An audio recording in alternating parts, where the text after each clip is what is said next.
Tonight, you might eat something warm without thinking about it, but most animals do not cook. They find food, bite it, swallow it, and hope. So the weird question is not why humans eat raw food. It is why humans stopped. Deep in the past, one ape-like human looked at fire and changed dinner forever. Not with a recipe, not with a chef hat, probably not even with confidence. Just fire, hunger, and one risky little bite. Before cooking, eating was work. Raw meat was tough. Raw plants were fibrous. Raw roots were like little rocks.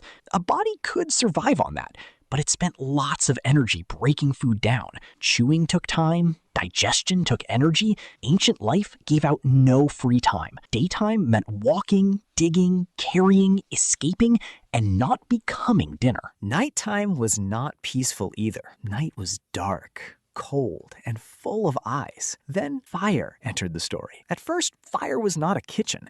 It was warmth, light, and a warning sign. It pushed back the dark just enough for humans to sit together after sunset. And that alone was strange. Most animals stop when the sun leaves, but humans were starting to get extra hours. Those hours became talking, watching, planning, and later, cooking hours. The first cooked meal may have been an accident. A root falls into ash. Meat burns at the edge. A seed gets toasted by accident. Then someone smells it. And the smell says terrible idea, but maybe delicious. The first bite would have been dangerous. But once food was cooked, something important happened. It got softer. It got easier to chew. It became easier for the body to use. Fire was doing some of the stomach's work outside the body. That is the big idea. Cooking is not just making food tastier. Cooking is pre-digestion. For a hungry ancient human, that was not fancy. That was survival. A cooked root could give more usable energy than the same root eaten raw. Cooked meat could be easier to tear, chew, and digest. Cooked starches could become softer and more available to the body. And when food gives more energy, the entire animal changes. This is why cooking is one of the strangest technologies in human history. It is a tool you put in front of your mouth. And unlike a spear, it changes the body from the inside. Some researchers argue this helped make humans human, not because one dinner created civilization. Across generations, cooked dinners could change what bodies were built for. If food is softer, giant chewing equipment becomes less useful. If digestion is easier, the gut does not need to work as hard. And if the body saves energy, it can spend that energy on costly things, like a brain. Human brains are expensive tissue. They cost calories every single day. So a food technology that gives more usable energy is not a small upgrade. It is like finding a cheat code in nature. But the evidence is not simple. Fire does not always leave a clean trace after hundreds of thousands of years. Ash disappears. Wood rots. Rain moves things. Caves get messy. So the first cooking fire is probably gone. What archaeologists find are clues. Charred bones, burned stones, old hearths, tiny black bits, proving fire was here. But fire used for warmth is not automatically fire used for cooking. This is where Grug gets annoyed. Because the question is not just when humans controlled fire. The question is when fire became part of dinner. Some evidence for controlled fire goes very far back, but regular cooking may have taken longer to become normal because using fire well is not easy. You need fuel, you need control, you need not to burn down your own camp. Fire is useful, but fire is also a very bright animal with no brain. So early humans had to learn it slowly. First, maybe they followed natural fires. Then maybe they kept embers alive. Then maybe they protected fire like a group treasure. A lost fire could mean a lost night. So fire created responsibility. Someone had to gather wood. Someone had to watch the flame.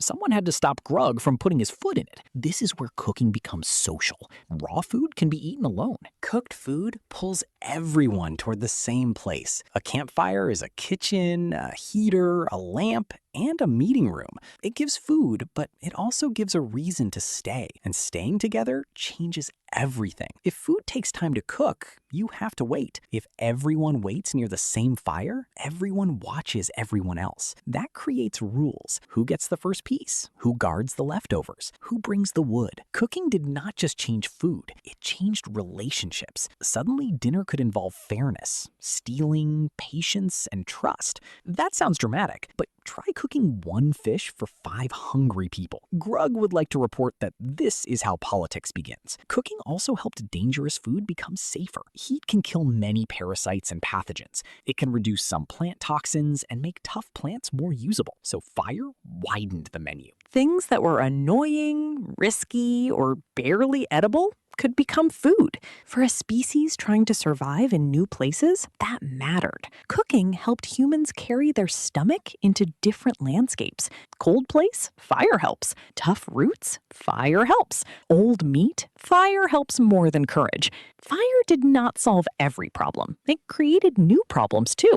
Smoke hurts eyes, burns hurt skin, fuel disappears fast. But the deal was still good. Calories, warmth, light, safety, social time. That is a lot to get from burning sticks. Now here is the sneaky part. Once a group depends on cooked food, the group becomes dependent on fire. And once bodies adapt to cooked food, raw life gets harder to return to. Modern humans are not great raw food machines. We can eat raw things, but living only on raw wild food is another story. Our bodies carry the memory of cooked meals. Smaller teeth, softer jaws, shorter chewing time. Compared with other apes, humans spend much less of the day chewing. That free time did not automatically become poetry, but it did become more time for tools, travel, childcare, talking, and watching. Cooking made the day longer without changing the sun. It turned night into usable time. Around a fire, humans could remember where animals went. They could teach children what was dangerous. They could tell stories long before anyone wrote them down. And stories are not decoration. They are survival instructions in a funny hat.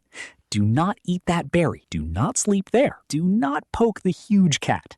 Cooking helped build the place where those stories lived. But there is another important point. Humans probably did not start cooking because they understood nutrition. Nobody said, "Excellent. This tuber has improved caloric bioavailability." They probably kept cooking because it felt easier, safer, warmer, and better. Evolution does not need a lecture. It only needs habits that help bodies survive and reproduce. If cooking helped children live, it stayed. If cooking helped elders eat, they stayed useful longer.